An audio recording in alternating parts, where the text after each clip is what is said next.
y seguía Ya la hablando. veo. Bueno, muy buenas tardes. Entonces, les damos la bienvenida a todos, a todas. Creo que el tema de hoy, que es trabajo decente, sigue motivando nuestra participación al 1 de mayo. Primero Mira, de mayo que vamos a y la voz de celebrar mi otra jefe. con toda la fuerza, con todo el compromiso que tenemos en cada una de las regiones. Y este 1 de mayo va a ser también para dar a conocer nuestras apuestas en materia de cómo nos pensamos en este país. Por eso el 1 de mayo tiene que ser un 1 de mayo dando a conocer las propuestas de lo que es una alternativa en este país, de la necesidad que tenemos realmente de dar a conocer qué es trabajo decente y qué es lo que las y los trabajadores queremos en todo el sentido de la palabra, pero también es muy, muy importante que este 1 de mayo lo vivamos con fuerza en cada una de las regiones y que las apuestas que tenemos desde la Central Unitaria de Trabajadores con el tema de los programas presidenciales, aquí hay dos opciones, hay dos alternativas que pueden cambiar y transformar la historia de este país. La Central Unitaria de Trabajadores, pues en la Central Unitaria de Trabajadores tenemos esas apuestas, nos parecen mucho más importante que las volvamos más relevantes, que las visibilicemos en un contexto como el de hoy, donde hasta los generales de la República cuestionan a un candidato, o también porque la campaña va a ser una campaña demasiado fuerte, una campaña sucia, una campaña que amerita que hombres y mujeres del mundo sindical nos pongamos en una tarea pedagógica de explicar nuestras apuestas y propuestas, ya que hay dos propuestas relevantes para el país. En ese sentido, entonces, creemos que así la situación sea muy, muy difícil, salgamos con todas las apuestas que van a ganar, salgamos con esa alegría, con la ilusión también y con la esperanza. Creemos que la indignación también puede acompañarnos y ese acompañamiento tiene que estar seguido de las propuestas que mantenemos en este país, hombres y mujeres del mundo sindical. Esta es entonces la invitación y el 1 de mayo va a ser también para darle fuerza a nuestras propuestas desde el mundo sindical. Pero creemos que también este 1 de mayo puede ser para que hablemos realmente de lo que las y las trabajadoras queremos con lo que es trabajo decente. El trabajo decente en este país tiene que ser no solo la apuesta principal, sino también la respuesta a todo lo que mostró la pandemia. La pandemia mostró todas las deficiencias de un modelo neoliberal que hay que erradicar lógicamente, a la necesidad de la redistribución de la riqueza, a también la vinculación de la juventud trabajadora como tal, como el derecho fundamental al trabajo, como el derecho de asociación, como ese derecho a tener derechos en el mundo del trabajo, porque sin la producción de la riqueza que hacemos las y los trabajadores, no existiría tampoco un bienestar como el que esperamos. Igualmente, este 1 de mayo, entonces, en cada ciudad, vamos a tener muy en cuenta de dónde va a salir cada ciudad, de dónde va a estar, dónde van a tener todas las apuestas en cada una de las ciudades y de dónde vamos a poder entonces tener mejores oportunidades para dar a conocer también las propuestas que tienen nuestros candidatos alternativos en materia de trabajo, de derechos laborales, en materia de bienestar y en materia de derechos humanos.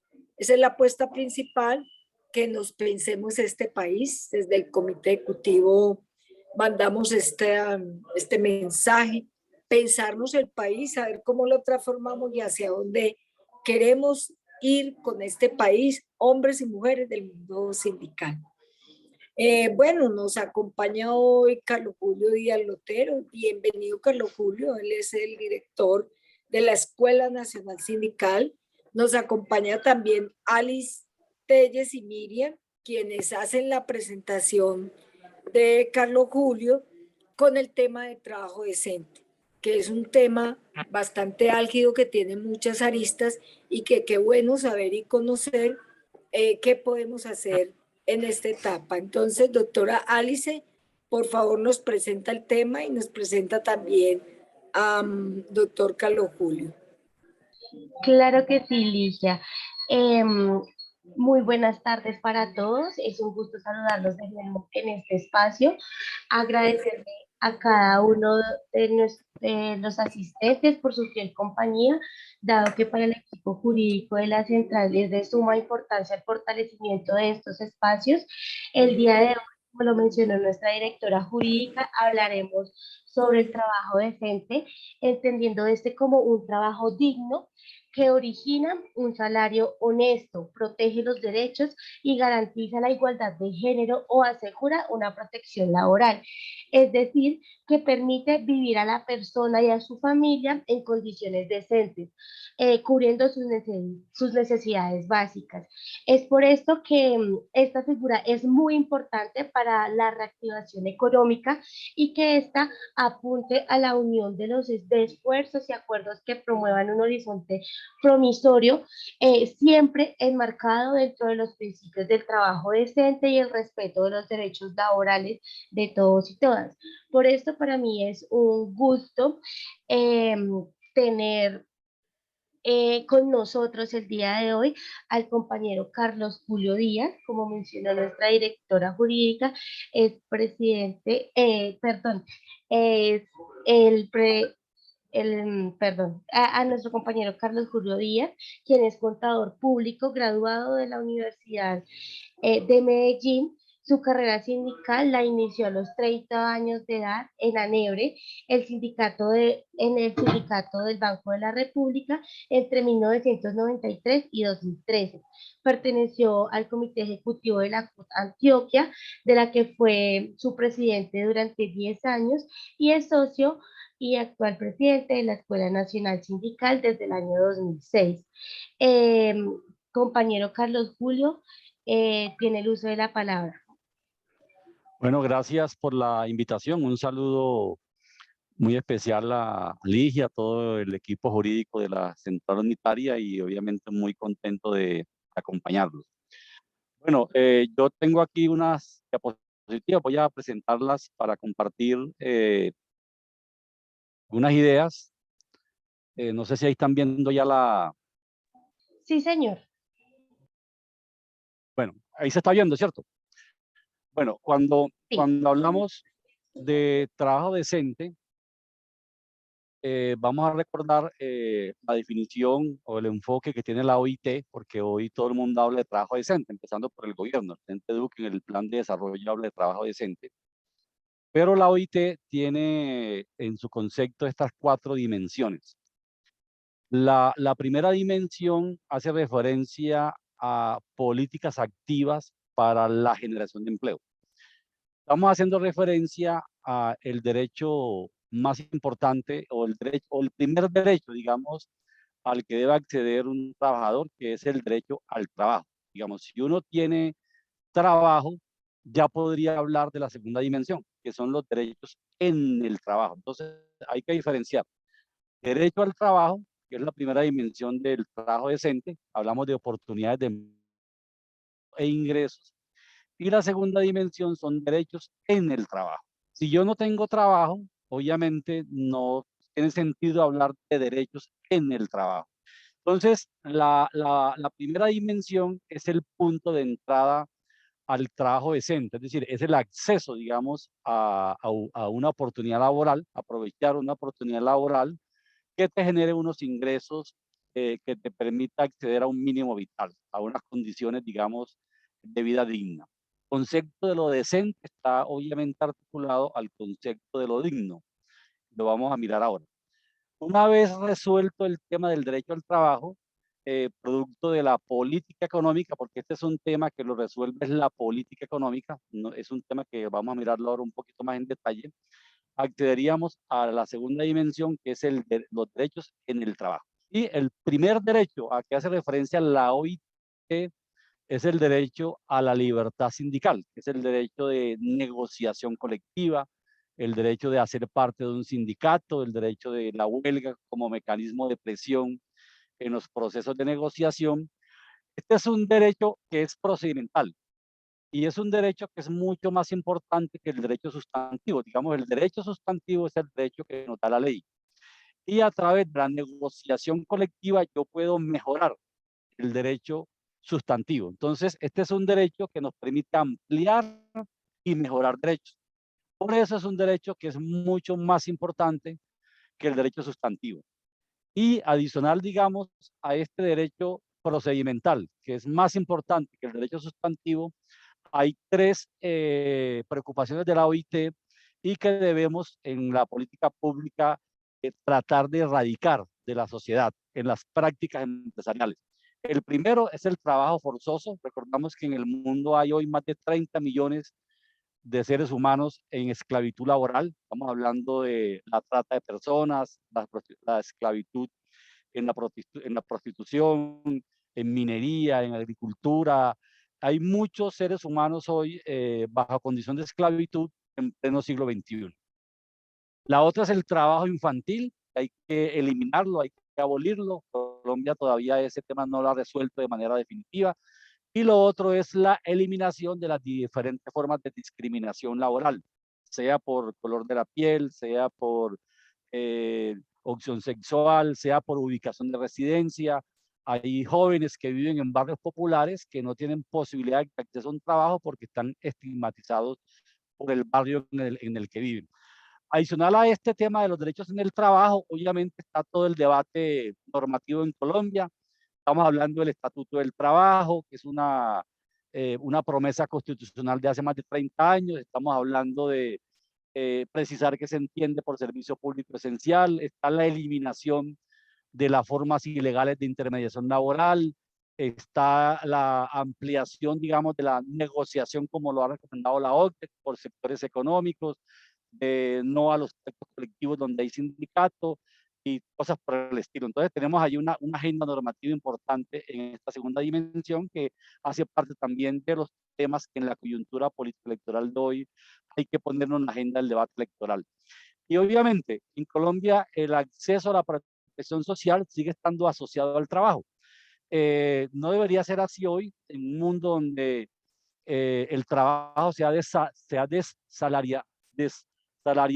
digamos, se ha desconectado de la parte salarial y por eso necesitamos obviamente replantear un nuevo enfoque de seguridad social. Pero hoy, la seguridad social contributiva es una seguridad social que lamentablemente solamente tiene acceso menos de la mitad de los trabajadores, más de la mitad de los trabajadores del país están excluidos del régimen contributivo de seguridad social. Y tenemos un piso de protección social que ha promovido el gobierno que va en contravía del enfoque de la OIT, porque la OIT cuando habla de piso de protección social lo hace con un sentido ascendente, que ahora se lo voy a mostrar. Y obviamente la última dimensión es la del diálogo social. El diálogo social entre interlocutores es una estrategia fundamental en una democracia. Es lamentable que el gobierno el año pasado, en el marco de las protestas, no hubiera abordado el pliego de peticiones que presentó el movimiento social y sindical. Esa negación del diálogo social es una negación de la democracia, es una negación de una dimensión del trabajo decente y por esa razón, digamos, rechazamos el tratamiento de orden público que el gobierno le dio a la protesta social que dejó muchos muertos, mutilados, heridos, gente encarcelada, estigmatizada, penalizada por reclamar derechos. Entonces, estas cuatro dimensiones son dimensiones que se articulan, se complementan, pero parto de la idea que el tema de la reactivación económica está asociada a la primera dimensión. La primera dimensión es una dimensión que genera un debate al modelo de desarrollo económico. Y voy a hablar aquí de lo que dice la OIT. Digamos, en el informe que presentó la OIT este año sobre tendencias del empleo en el mundo y de salarios, habla de que los estados deben reorientar su política política económica en estas 4 direcciones. ¿Cuál es la primera dirección que propone la OIT? Que los estados deben promover un crecimiento económico de base amplia, es decir, que sea una economía mucho más diversificada y orientada al sector productivo.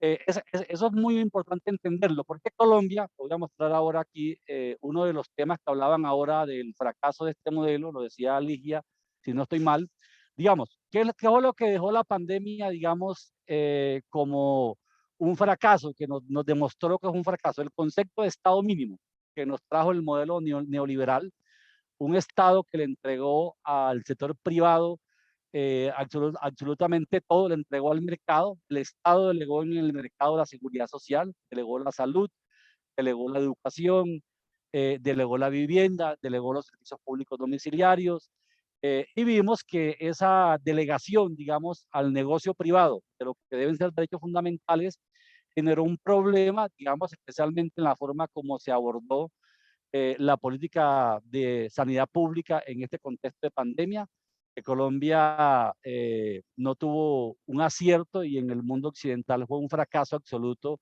pues entre otros enfoques, como fue el caso del modelo chino o el modelo asiático. Fracasó la seguridad social como negocio y un modelo de desarrollo que se fundamenta en 3 actividades. La primera es la dinámica financiera, la dinámica especulativo-financiera, en donde los bancos fueron los grandes ganadores en esta pandemia, tanto en el tema de salud como en el tema de apropiarse de los apoyos monetarios que dio el Estado a la economía, no llegó al aparato productivo.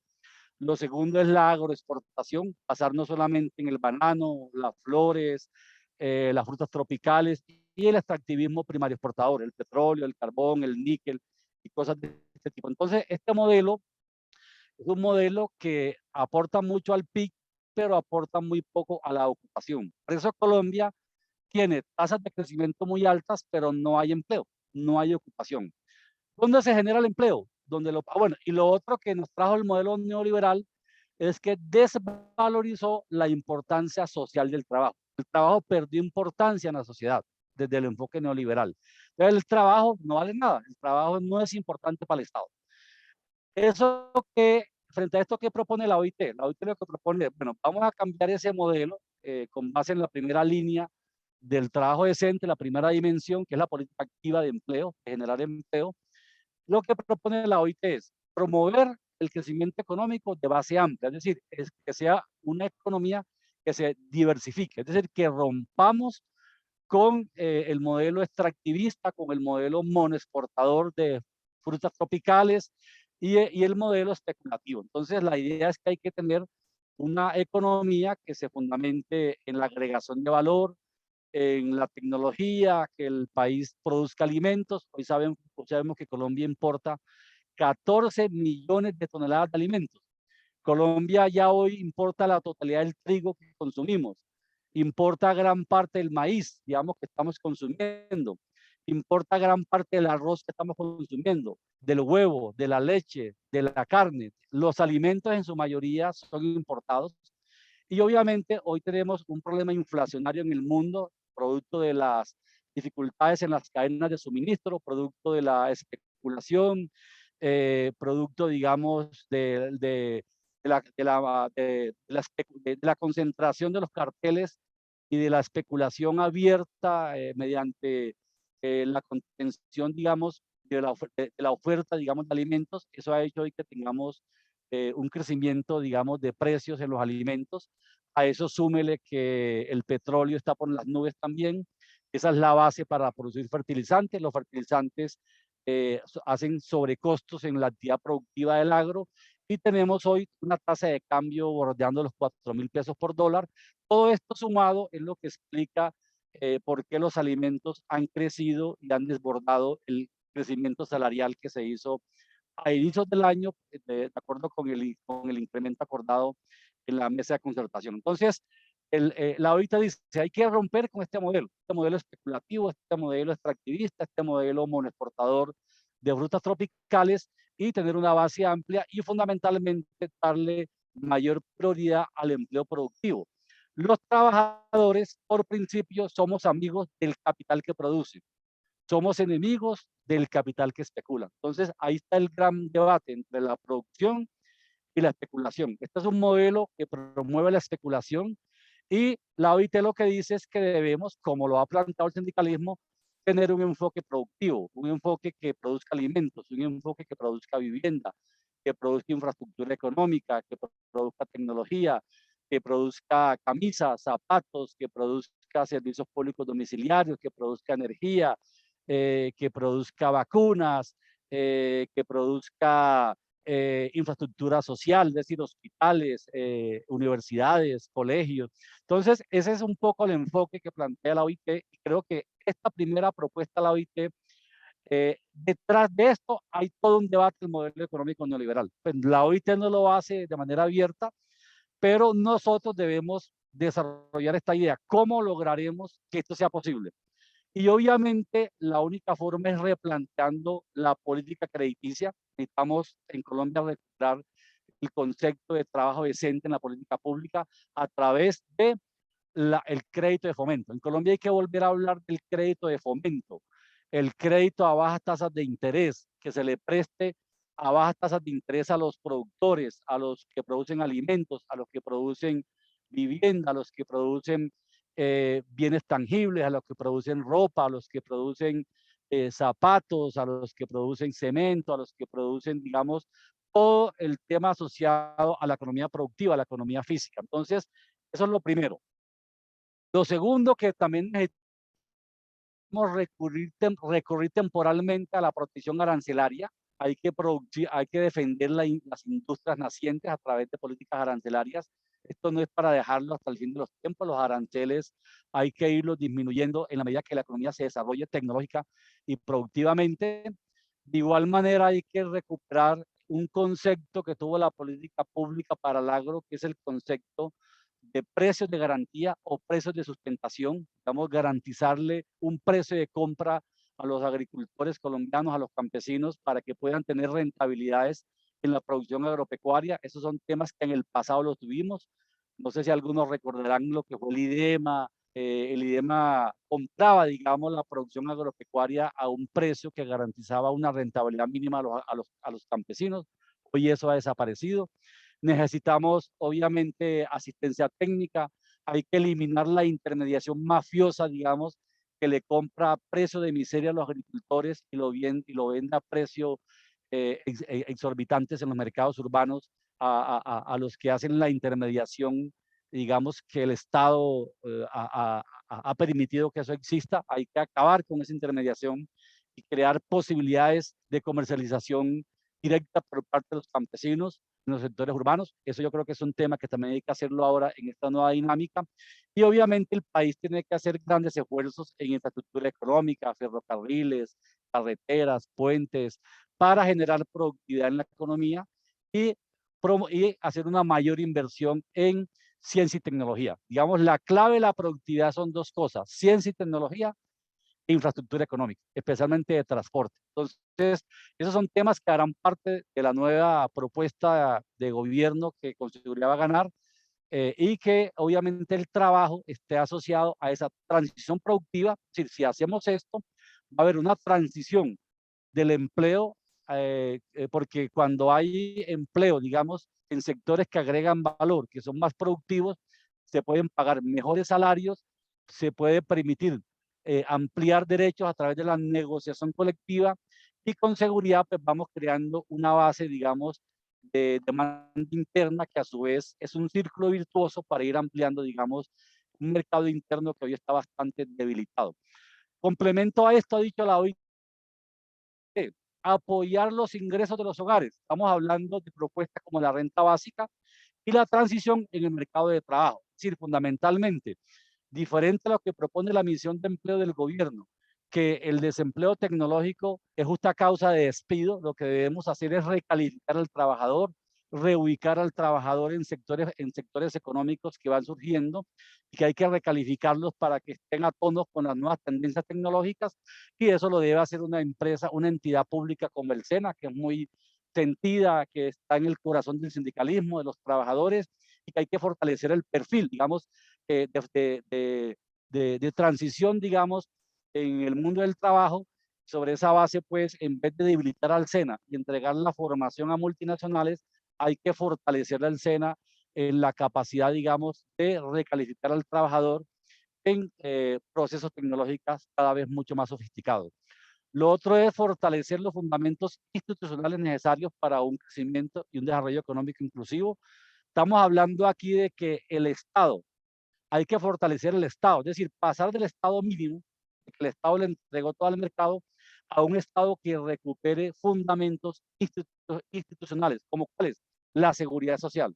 La seguridad social no puede estar en el mercado, debe recuperarla al Estado, debe ser el Estado el responsable. Los derechos fundamentales a la seguridad social se garantizan y el Estado los garantiza recuperando el modelo de pensiones de régimen de prima media, como lo propone algún candidato, de ir acabando progresivamente los fondos privados de pensiones, de recuperar el fondo público de solidaridad intergeneracional. Eso es fundamental hacerlo, acabar con la intermediación de las CPS, recuperar una política de seguridad en el trabajo, como lo propone la OIT, de protección laboral. Y desde luego, pues esto nos permite también generar dimensiones a otras esferas, como es el caso de la seguridad de los servicios públicos domiciliarios, el tema del agua, el tema de la energía, el tema del gas, el tema del aseo, el tema de la recolección de basuras, el tema de la educación como un derecho fundamental, el derecho a la vivienda. Entonces, todos estos temas hacen parte de que el Estado recupere la institucionalidad que se perdió y que se perdió producto de las privatizaciones neoliberales y que hoy el mundo está considerando de que ese modelo de entregarle al mercado todo es un fracaso y hay que recuperar en el Estado digamos, estos fundamentos institucionales. Y lo último, diálogo social. Diálogo social es trabajo decente, ya lo vimos, es una dimensión del trabajo decente. El diálogo social es una dimensión que tiene esta importancia. La primera de ellas es que el diálogo social es un componente, es una dimensión del trabajo decente, pero a su vez, si no hay trabajo decente, el diálogo social es un camino al trabajo decente. Entonces, el diálogo social es un derecho procedimental como es el derecho de negociación colectiva. Si hay, hace parte del trabajo decente, que permite ampliar derechos en la sociedad. Pero de igual manera, el diálogo social, si no hay trabajo decente, es un camino al trabajo decente. Entonces, fíjense ustedes la importancia del diálogo social como una dimensión del trabajo decente, pero también como un procedimiento fundamental, un principio de la democracia que nos permite, si no hay trabajo decente, construir trabajo decente en la sociedad. Entonces, fundamentalmente quería señalar la importancia, digamos, de lo que es el trabajo decente en la reactivación económica. Pero ahora quiero hablar un poco del concepto de dignidad, que es un concepto que está asociado al trabajo decente. El concepto de dignidad humana lo desarrolla de manera muy bonita la Corte Constitucional en esta sentencia, la sentencia C-291 del año 2016, y dice lo siguiente. La Corte entiende que la dignidad humana tiene tres dimensiones. Una dimensión es la dignidad humana entendida como autonomía o como posibilidad de un ser humano diseñar un plan de vida y determinarse según sus características. Es decir, el trabajo decente, el ingreso decente es lo que le permite a un ser humano tener autonomía. Autonomía para definir su vida, para tener un proyecto de vida. Es decir, el trabajo, además de que te permite un ingreso para acceder a un mínimo vital, además el trabajo te permite, digamos, tener acceso, digamos, un ingreso, un medio de vida, el trabajo también le da un sentido a la vida. Entonces, el trabajo tiene también una connotación de permitir a un ser humano construir un proyecto de vida con autonomía. Entonces, la dignidad humana está asociada al concepto de trabajo decente porque el trabajo decente te permite con autonomía definir un proyecto de vida y un proyecto de vida que te permitiría darle un sentido a tu vida. y que uno entienda que uno es un ser humano importante, que uno es un ser humano que la sociedad lo necesita, que uno le aporta a la sociedad. Entonces yo creo que esa es una dimensión importante de la dignidad humana. La segunda dimensión está asociada a que la dignidad humana se entiende como ciertas condiciones materiales concretas de existencia. ¿Y quién lo permite? El trabajo. Si uno tiene un trabajo decente, con un ingreso que te permita acceder a esa condición material de existencia, estamos dándole dignidad a la vida humana. Y la tercera dimensión es la dignidad humana entendida como esos derechos intangibles, esos bienes no patrimoniales asociados a la integridad física e integridad moral, o como lo dice la Corte, entendiendo la dignidad humana cuando un ser humano puede vivir sin ser sometido a cualquier forma de humillación o tortura. Cuando uno vive sin humillaciones.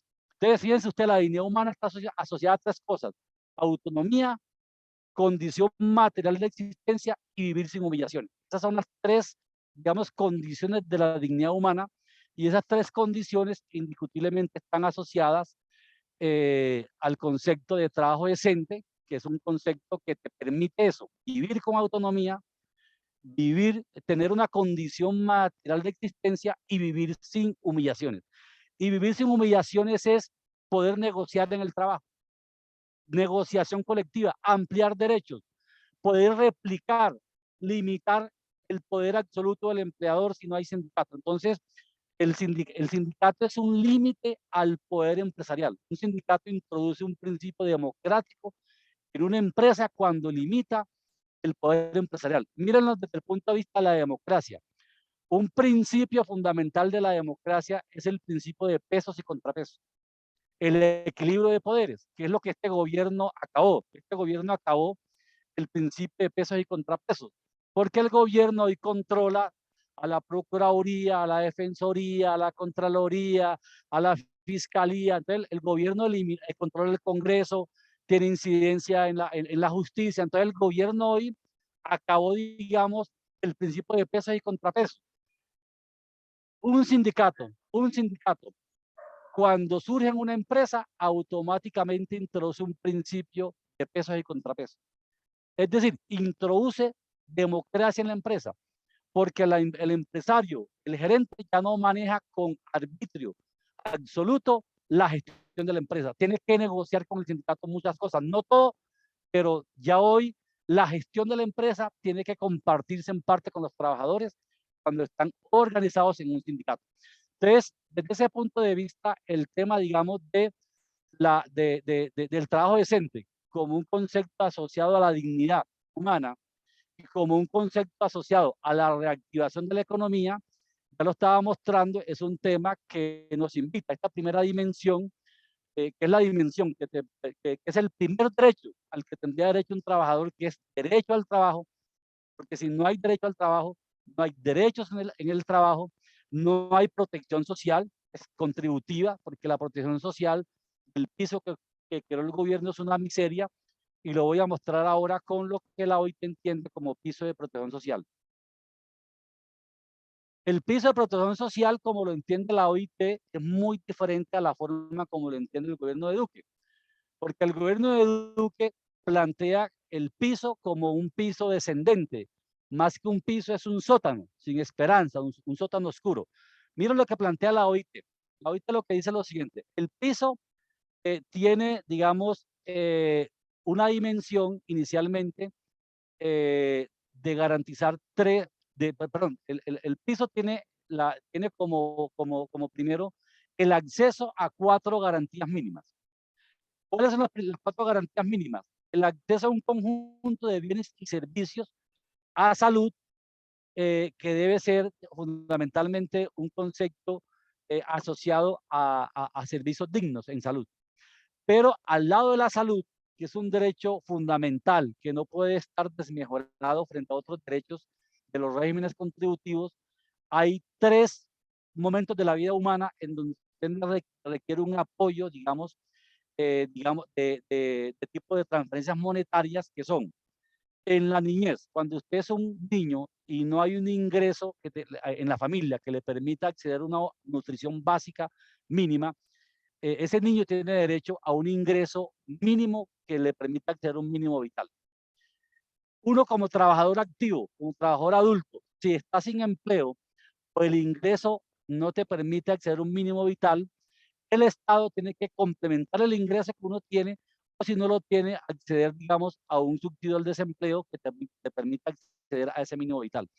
Y en la vejez se requiere también que los ancianos que están sin pensiones accedan también a un ingreso mínimo, a un ingreso que le hemos asociado al de la renta básica permanente, y es lo que plantea también algún candidato, por lo menos un mínimo que sea por lo menos medio mínimo, que está por encima de la pobreza monetaria. Entonces, en Colombia está como en 324.000 pesos por persona. Entonces, básicamente lo que propone la OIT, el piso debe ser este, el piso debe ser este, pero lo que propone la OIT es que ese piso, perdón, ese piso es una escalera, donde ese piso, a través de una política activa de empleo, hay que ascender a los regímenes contributivos, que es el segundo escalón.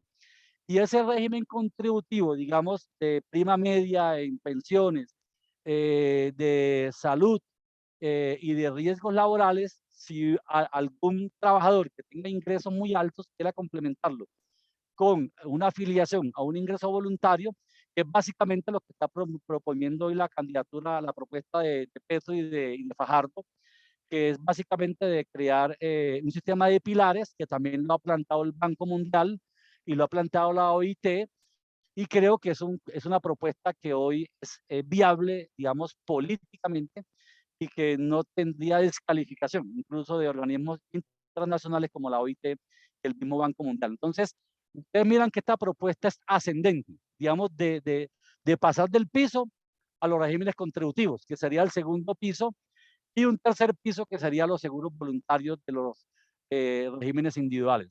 Entonces, lo que ha propuesto este gobierno de piso es contrario a ese enfoque, a esa naturaleza, digamos, de un sentido ascendente, y lo que ha hecho el gobierno es destruir el régimen contributivo de prima media, de salud subsidiada y de riesgos laborales para crear un régimen totalmente perverso, donde el trabajador se precariza a la máxima expresión y lo empobrece a la máxima expresión como una supuesta forma, digamos, de generar universalidad en un régimen de protección social que contradice la filosofía y los principios de la OIT. Entonces, quería como dejar estos elementos de reflexión por si hay alguna inquietud, alguna pregunta para complementar lo que he planteado. Muy bien, Carlos Julio, muchas gracias. Yo creo que Carlos Julio hoy nos da unos elementos muy sustanciales en materia de trabajo decente. Creo que el último tema de protección social es un tema que veníamos mirando, pero también nos aterriza como en esa apuesta de este gobierno de desestructurar todo lo que es el empleo decente. Y bueno, yo quisiera darle la palabra a Luis Camargo. Luis Camargo, bien pueda, si tiene alguna pregunta, lo puede hacer. Y hay una pregunta por aquí que dice que si la CUT y la ENS creen que los gobiernos de la derecha darán el diálogo social y devolverán los derechos privatizados sin movilización. Yo creo que esa es una muy buena pregunta de Luis Camargo también. Bueno, también hay Pues, muchos saludos. Sí. Y bueno, yo diría que hay que entender que en este momento la propuesta que pueda expresar, digamos, las dos opciones que desde el mundo sindical tienen como mayor afinidad, que es la propuesta del Pacto Histórico y la del Centro Esperanza, son propuestas que obviamente no son propuestas, digamos, de ir a un modelo socialista. Pues esto es no es una economía, una propuesta de una economía centralizada, donde se acabe, digamos, la empresa privada. Es básicamente darle realidad a lo que la Carta Política prometió hace 31 años, que es el Estado Social de Derecho. Un Estado que tiene principios socialistas en la política social. Sí, la política social vuelve al Estado y yo creo que romper, digamos, ese modelo de negocio privado, creo que sería un gran avance en la sociedad. Esto no va a ser fácil. Incluso ya miremos que en Chile hay resistencias a lo que Boris también viene proponiendo, pero creo que como están las cosas hoy, el tema es cómo recuperamos el Estado social como un Estado que garantiza los derechos fundamentales a la seguridad social y al trabajo como una posibilidad, una oportunidad para que el ser humano pueda construir un proyecto de vida que le dé un sentido y un ingreso y un sentido a su vida. Entonces creo que en este momento no es el debate entre socialismo y capitalismo, no es que vamos a crear la revolución socialista, pero sí creo que estamos rompiendo con un modelo de Estado que le entregó todo al capital privado, que le entregó todo al mercado, y hacer ese tránsito creo que es un tránsito en la dirección correcta. Ya si el mundo va a un estado socialista donde todo sea el Estado y nada del mercado, ya sería una segunda carrera, digamos, política, pero yo creo que hay que ir por pasos.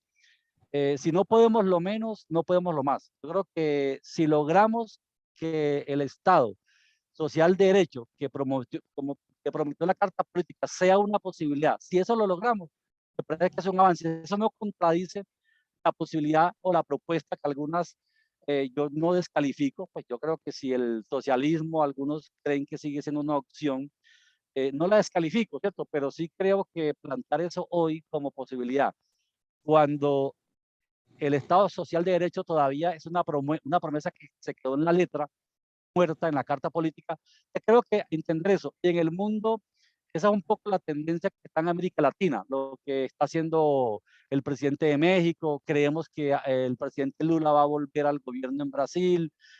Tenemos el caso de Bolivia. Yo creo que si logramos recuperar el enfoque de la economía productiva, como plantea la OIT, y recuperar la seguridad social como un derecho en manos del Estado y no como negocio, y recuperamos el crédito de fomento, producimos alimentos, recuperamos la ciencia y tecnología. Entonces yo creo que si logramos algunos desarrollos en esta línea que se ha prometido, por lo menos en estas dos opciones que se proponen, y que obviamente esperemos que sean las que pasen a segunda vuelta, sería un avance. Pero no descalificamos pues que de pronto algunos todavía crean que es posible el Estado socialista, donde el Estado tenga el manejo de todas las empresas y nada del mercado. Pues yo creo que hoy tenemos nada de Estado, todo el mercado, lo que tenemos hoy. Lo que necesitamos es que el Estado recupere parte de lo que le entregó al mercado, especialmente los sectores estratégicos de la economía. Yo creo que eso es un poco esa es la pelea que vamos a dar. No va a ser una pelea. Obviamente esta pelea requerirá movilización.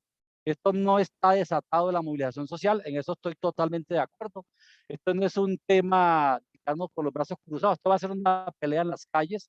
Un gobierno, si un gobierno va a recuperar las pensiones, se las va a arrebatar a los fondos privados y recuperar las pensiones para el fondo público, eso con seguridad será una pelea en las calles. Y un gobierno requerirá apoyo del sindicalismo y el movimiento social en las calles, porque ellos no se van a quedar con los brazos cruzados, sino que van a seguir defendiendo su negocio.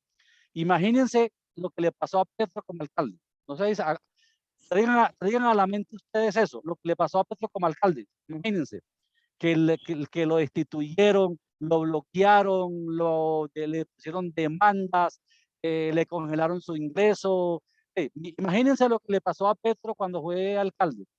Imagínense que a Petro le va a pasar eso multiplicado por 10 cuando sea presidente. Entonces, si Petro no va a tener el apoyo en las calles para defender estos temas que he mencionado, no lo vamos a conseguir. Esto no es un tema solamente del voto, esto es un tema de la movilización social, de las dinámicas populares en las calles, movilizándonos, combinando esto con las ideas. Hay que movilizarnos en las calles, pero también movilizarnos en las ideas y en los conceptos. Bueno, Carlos Julio, usted nos toca aspectos muy importantes y yo creo que uno de los desarrollos fundamentales hoy es tener un sindicalismo más participativo, un sindicalismo también que desarrolle realmente la democracia para que podamos entender que tenemos una normatividad que nos costó y que lleva mucho tiempo realmente planteándonos toda la situación, pero tenemos también desde el otro escenario, una subsumisión, digámoslo así, nos han sumido a vivir o endeudados, o el comercio se impuso sobre cualquier estado de desarrollo, y creo que esa debería ser una de las facetas fundamentales del mundo sindical. Decirles a las preguntas de que si hoy sirve o no votar pues por los otros candidatos, eso es más de lo mismo, pero también tenemos que aclarar que nosotros tenemos que luchar porque realmente esta participación sea amplia, que tenga también un componente fundamental, y es el compromiso de construir así con estos temas, de construir un mundo laboral que lo desestructuraron, no es que se haya perdido, porque el trabajo si sigue, el trabajo produce riqueza y se puede redistribuir. En el mundo sindical hemos planteado que, pues, entender que hoy los imperios no dan claridad sobre nuestra situación, incluso en Colombia. Nosotros aquí en Colombia lo que tenemos es una cantidad de políticas que le sirven más a la OTAN, por ejemplo, como es la política de ser socios globales, o la política con la OTAN que exige óptimo trabajo decente, pero Colombia no desarrolla siquiera la mitad de una tesis de lo que es el trabajo decente. Entonces, ¿por qué no nos das como última pauta las estrategias organizativas que nos esperan? Porque aquí estamos muchísimo a la expectativa de cómo va a actuar el sindicalismo en esta etapa frente a todas estas expectativas, y qué podemos hacer con una Colombia que se transforma, pero cómo promoveríamos ya trabajo decente desde el mundo sindical. Esa mejor manera y esa estructura, ¿cuál sería? Sí, Luis Camargo levantó la mano, no sé si le damos que él haga la intervención y yo cierro. Luis, yo le leí la pregunta a Luis, qué pena, pero si nos va a decir algo más también. Tenía otra cuestión. ¿Cómo entender la defensa del trabajo decente desde las centrales, cuando la política de modelo económico está en la producción de la minería, cuando hay un 75% de población activa en flexibilización laboral, cuando hay una tercerización en el mundo del trabajo del gobierno, de los trabajadores oficiales, que no hay una cifra exacta para decir cómo está medido. Entonces, ¿cómo entender la defensa y la postura del trabajo decente cuando no se dice cómo atacar esa flexibilización, ese modelo económico solo en lo energético, que daña la naturaleza, pero que no genera trabajo? Porque el modelo económico de la extracción de recursos no genera puestos de trabajo, son muy poquitos. Y los poquitos que genera dejan una gran cantidad de trabajadores enfermos, desprotegidos. Esa es mi pregunta. Sí, bueno, en parte yo creo que había abordado el tema y es lo siguiente. Uno de los compromisos que se han planteado, incluso por las candidaturas que tienen, digamos, más afinidad al sindicalismo, es hacer una ruptura con este modelo extractivista y agroexportador. Yo creo que si no rompemos, porque ese modelo no genera empleo, genera concentración de riqueza, pero no genera empleo. Entonces, uno de los retos que tendrá el nuevo gobierno es hacer la transición productiva, es decir, cómo diversificamos la economía, que es lo que planteaba la OIT ahora. La OIT lo que propone es que estos países deben transitar a una economía más diversificada y más articulada al mundo productivo. Por ejemplo, Colombia hoy importa 14 millones de toneladas de alimentos. Entonces, si nosotros empezamos a producir los alimentos que importamos, y los podemos producir porque antes los producíamos, estamos hablando de trigo, estamos hablando de maíz, estamos hablando de leche, de huevo, de pollo, de carne de cerdo, de res. Entonces, hoy importamos muchos de estos productos que consumimos y lo estamos importando incluso a precios muy altos por la tasa de cambio y por el tema inflacionario.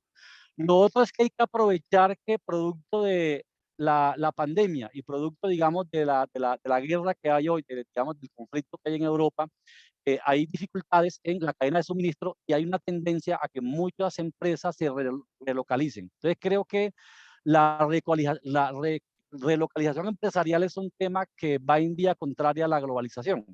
Y creo que ese es un tema que nos va a dar otra oportunidad de fomentar el desarrollo empresarial en el país. Pero para que esto sea posible, se requiere una política económica totalmente contraria a la que hoy tenemos. Entonces, ¿qué necesitamos? Hoy necesitamos resolver el tema del crédito. Sabemos que el crédito está concentrado en las grandes empresas. El crédito hay que democratizarlo. La Petro lo ha planteado, también lo ha planteado Fajardo. Hay que llevar tasas de interés de fomento a los productores del agro, a los productores de los centros urbanos, a los industriales del sector urbano. Entonces necesitamos promover un modelo empresarial, digamos, diversificado, que agregue valor, tecnología. Entonces, el país debe invertir más en ciencia y tecnología, debe invertir más en infraestructura económica, especialmente de transporte, carreteras, ferrocarriles, puentes, túneles, puertos, aeropuertos. Eso nos permitirá, la infraestructura económica, especialmente el transporte y la ciencia y tecnología, son claves para la productividad económica. La productividad económica es lo que le permite al empresario ser más rentable para pagar mejores salarios, ellos tener también una mayor retribución a sus inversiones. Entonces, hay que hacer una redefinición a la política monetaria y crediticia, a la política cambiaria, tasa de cambio, que sea más estable,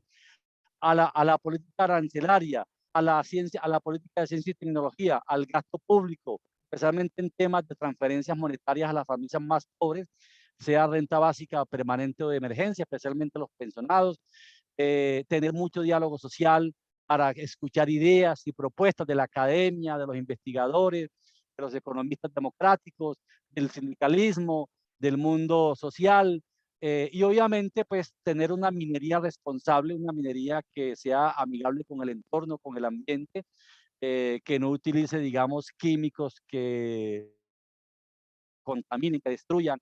Entonces, creo que lo que se está planteando y que el Estado recupere, digamos, toda la parte institucional que se privatizó, digamos, que volvamos a recuperar para el Estado la seguridad social, las pensiones, la salud, que sea el Estado el responsable, el tema de los servicios públicos domiciliarios, la educación, la vivienda, en general todo lo que es la política social ampliada.